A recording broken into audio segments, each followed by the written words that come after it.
Sir வணக்கம் sir. இந்த தங்கம், வெள்ளி விலை வந்து தொடர்ந்து ஏறிக்கிட்டே போனது. இன்றைக்கு வந்து மிகப்பெரிய ஒரு சரிவா பார்க்கப்படுது. தங்கம் ஒரு 7,900 குறைஞ்சிருக்கு. வெள்ளி வந்து கிலோவுக்கு 85,000 குறைஞ்சிருக்குது.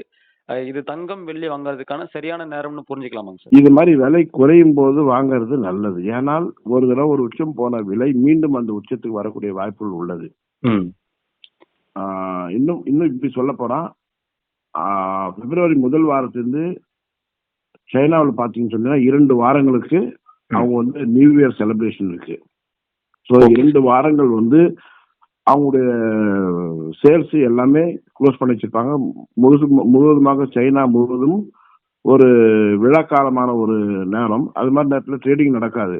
அப்போ என்ன ஆகும்னா அங்கேருந்து எந்த பொருளும் வாங்க முடியலன்னு சொன்னா ஆட்டோமேட்டிக்கா அது எல்லா பொருளுடைய விலையும் ஏறும்.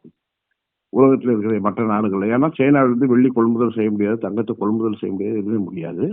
ஸோ அப்படிப்பட்ட சூழ்நிலை வந்துன்னா அடுத்த வாரங்கள் முதல் வாரத்துக்கு பார்த்தீங்கன்னா மறுபடியும் வந்துட்டு சராசரியாக விலை உயர தொடங்கும். அப்பொழுது இது மாதிரி குறைஞ்ச நேரத்தில் இப்போவே நம்ம வந்து வாங்குறது நல்லதுதான், தப்பு இல்லைங்க.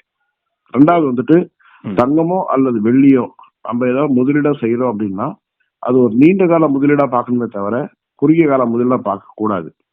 இதுதான் அதனுடைய விஷயங்கள்.